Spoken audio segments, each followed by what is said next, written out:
Europe 1, 11h, 13h, Pascal Praud et vous. C'est le retour de notre émission ce lundi matin et je remercie grandement cher Aldina Bonjour d'être là. Pascal, bonjour bonjour à vous avez tous. passé un bon week-end. Excellent week-end. Tout se passe bien, vous préparez les cadeaux de Noël. Mon sapin est prêt, ça y est. Votre sapin est prêt, vous avez commencé à faire quelques emplettes Non, peut-être, pas ou encore, vous êtes plutôt au dernier moment. Ah oui, tout le temps. Je vous rappelle que nous sommes le lundi 9 décembre. Eh oui, déjà. Donc il reste 15 jours. Quinzaine de jours, ouais. Eh oui, 15 jours. Bonjour Laurent Tessier. Bonjour à tous. Vous allez bien? Très bien. Pareil, vous avez fait passer un bon week-end. Le sapin est prêt. D'accord, vous étiez à Notre-Dame, non? Malheureusement, non. Non, vous êtes resté. Mais. Vous êtes resté devant la Et c'était très émouvant. télévision, à l'écoute d'Europe 1. Bonjour Fabrice Lafitte. Bonjour Pascal. Bonjour également à Olivier Guénec. Bonjour à tous. Vous avez été touché par l'Esprit Saint ce week-end? Écoutez, j'étais du côté de Strasbourg ce week-end, Pascal. Oui. Ah Alors bon forcément pas devant la cérémonie. Mais il y avait Oui. une cathédrale. Qu'est-ce que vous faisiez à Strasbourg? Le marché de Noël, une petite soirée, etc. Ouais. Plus soirée que marché voilà. de Noël. Hein, c'est plus ça. Vous êtes Vous me guidé connaissez le bien. week-end par des invitations pour aller bambocher. Vous avez tout compris.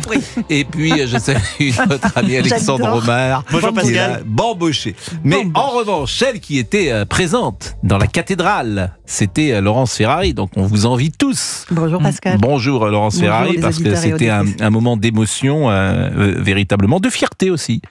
Exactement. Fierté nationale, d'émotion. Alors, assez peu propice au recueillement, on va se le dire. Il y avait beaucoup de choses qui se jouaient en dehors du côté religieux, tout le côté diplomatique que vous me ferez peut-être évoquer.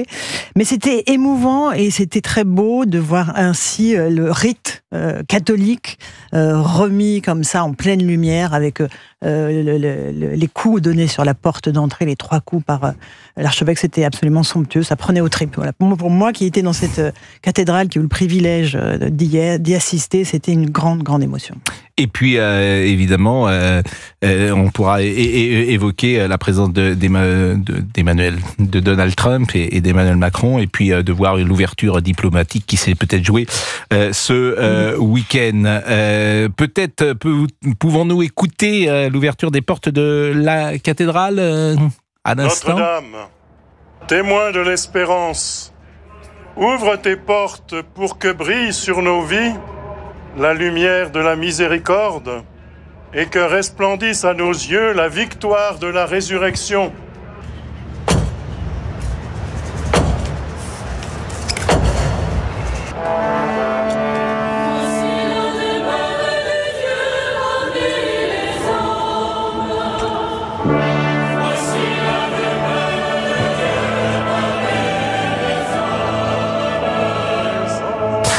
Et puis, parmi les moments les plus émouvants, sans doute, ces 5 minutes d'applaudissements pour les héros de la cathédrale, les pompiers qui ont sauvé Notre-Dame des flammes le 15 avril 2019, les artisans qui ont participé à la reconstruction. J'imagine, Laurence, que là aussi, à ce moment, ces 5 minutes d'applaudissements...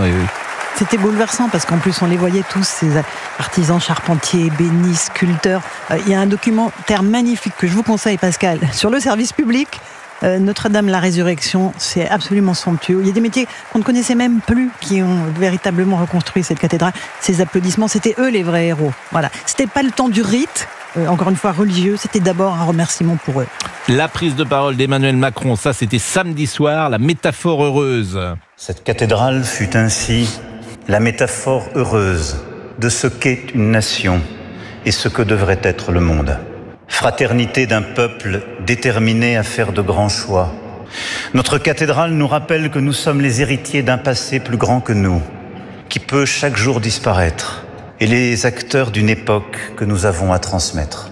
Alors, un passé plus grand que nous, évidemment, cette phrase a été commentée parce que beaucoup ont vu dans cette cérémonie et même dans ce discours d'Emmanuel Macron l'exact contraire de la cérémonie d'ouverture des Jeux Olympiques, qui était peut-être plus moderne ou plus dans son temps. Et là, on faisait référence au passé plus grand que nous. Oui, alors évidemment que cette cathédrale nous surplombe de sa splendeur et des siècles passés, mais il y avait des touches de contemporaines, Pascal, ça ne vous a pas échappé, le grand orgue qui a joué des pièces contemporaines, je sais que vous avez adoré adoré ses compositions, ses improvisations. On va en parler. Il y avait les tuniques, les chasubles des prêtres archevêques faits par Castelbajac, cette explosion de couleurs. Il y avait de la modernité et de la tradition. C'était ça qui était très beau. Alors, si vous me permettez, je trouve qu'il y avait quand même plus de tradition que de modernité. Et effectivement, il y avait les chasubles dont vous avez parlé. Et puis, il y avait ces orgues. Alors, moi, je pensais naïvement que c'était pas forcément écrit, que c'était une forme d'improvisation. Eh bien, pas du tout. Alors, pas du tout. C'est un compositeur très célèbre. Alors, j'ai appris ça.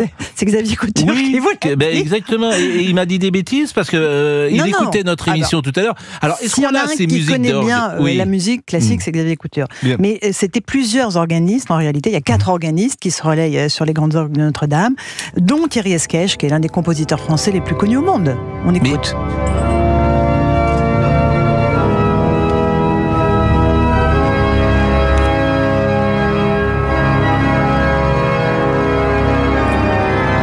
C'est magnifique.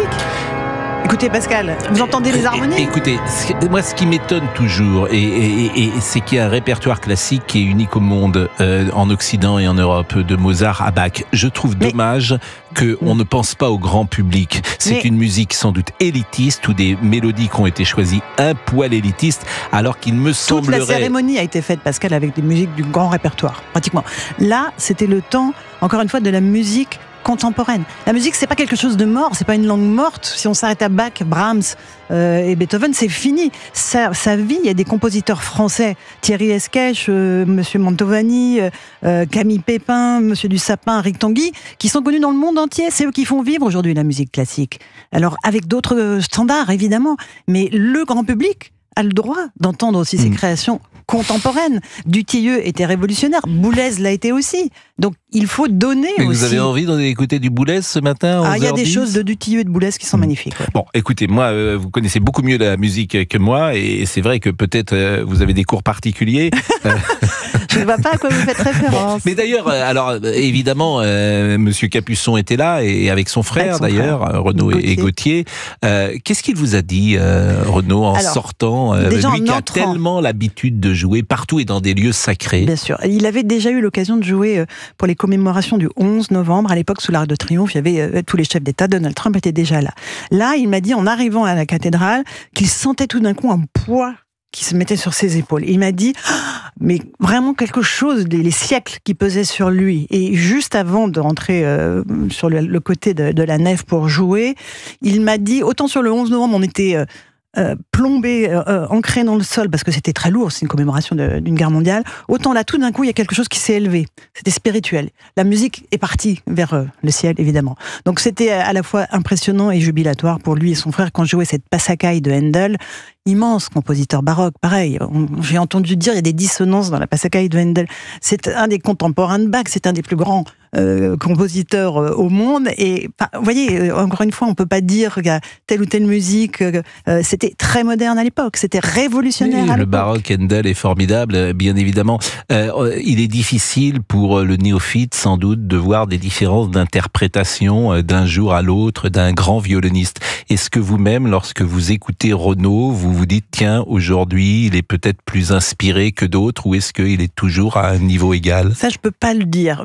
Il est d'un niveau égal à ce niveau-là de sa carrière. En revanche, je peux le reconnaître à l'aveugle. Voilà. C'est-à-dire que vous mettez 10 violonistes qui jouent 10 fois la même chose, je sais reconnaître l'âme de son violon et son âme à lui aussi. Parce que vous avez en plus une culture musicale très forte. Mais pas forcément, parce que il ne faut pas que la musique classique soit réservée à une élite. Moi, et Renaud se bat tous les jours, comme son frère, pour rapprocher le classique du grand public.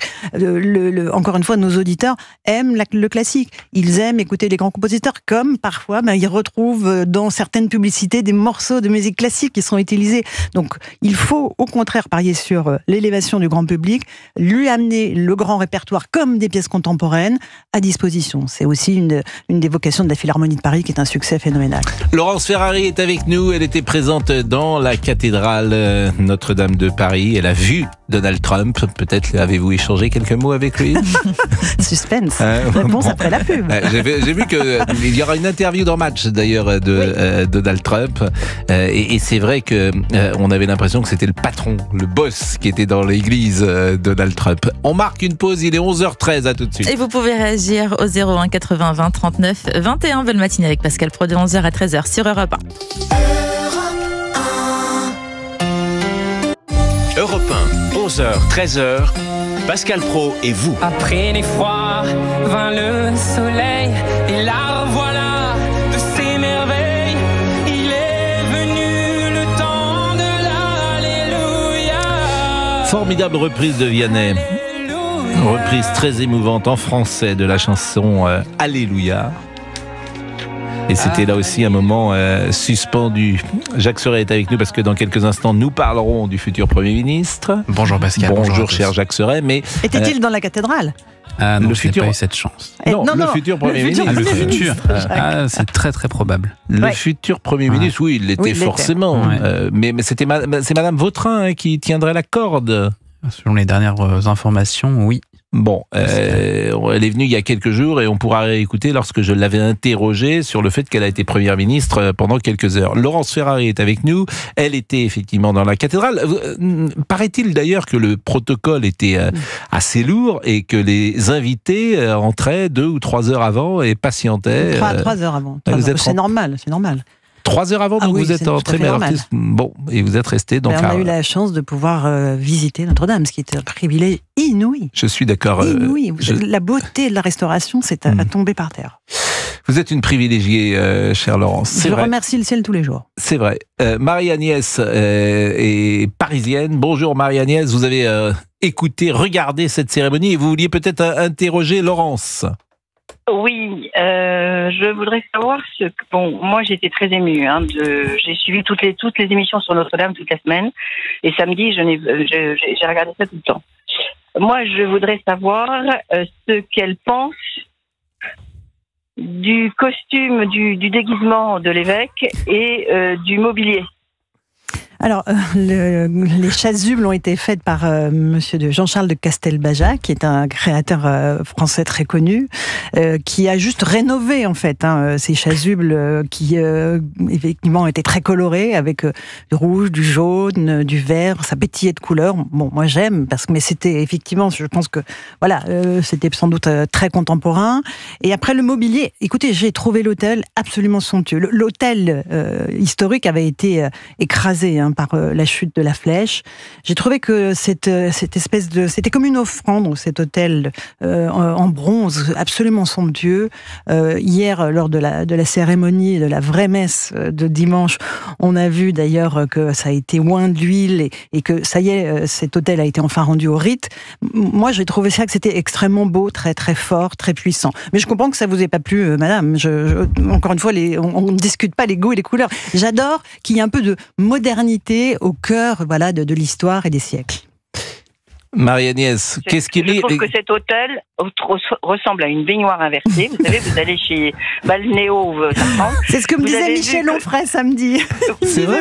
Oui, je sais, je vous ai écouté avec Michel Onfray. Je vous écoute, Oui. j'adore votre émission. Parce que notre amie Laurence est inscrite dans la modernité. C'est elle qui a raison. Vous êtes une ringarde, Mais Marie-Agnès. non, elle a raison, Bien Marie-Agnès. sûr.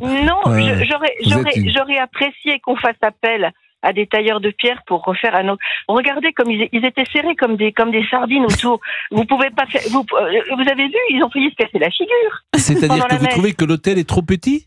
Et par rapport à la cathédrale, je le trouve absolument minuscule. Ça fait béant. C'est comme moi, je suis profondément choquée. Je suis catholique pratiquante. Je suis profondément choquée par la manière de présenter la couronne d'épines. On croirait la récompense des Grammy Awards, je ne sais plus quoi. Cette espèce de carré au doré et autres. Mais moi, ce qui m'a le plus choqué, si vous voulez, c'est la tenue des évêques, parce que je trouve que si vous voulez, ça a dû coûter bonbon. Je pense qu'on aurait peut-être pu. Mais qu'est-ce que vous n'aimez pas dans cette tenue? Mais je trouve que ça ressemble à on aurait vu Zavata avec. Zavata? Ah oui, Oui, vous savez, effectivement, le clown. ça, oui, je sais qui est Zavata, mais c'est une comparaison audacieuse de comparer l'archevêque de Paris avec Zavata. Je trouve. Bon, moi, je n'apprécie pas Monseigneur Ulrich. Et ça, c'est autre chose. Pourquoi Mais pourquoi, par exemple, vous ne l'appréciez pas? Ça m'intéresse. Parce que pour moi, il est progressiste, il est de gauche. Oui, oui, non mais c'est quoi un évêque de gauche? J'aimais bien celui qu'on a. Mais c'était quoi à qui on a demandé de partir. Oui, mais c'est quoi un évêque de gauche, selon vous?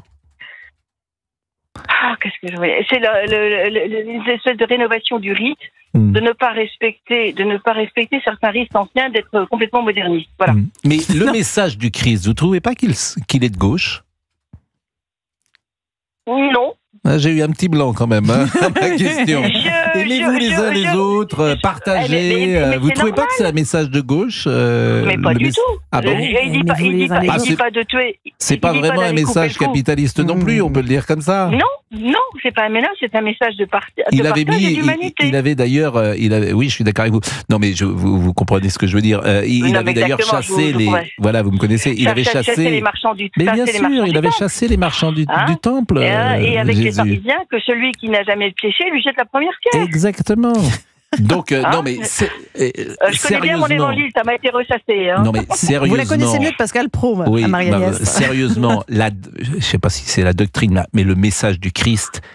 Oui, c'est un message de fraternité et d'accueil, de partage, de respect de l'autre, de respect de la pensée de l'autre. Je suis d'accord avec vous, mais aussi beaucoup de partage.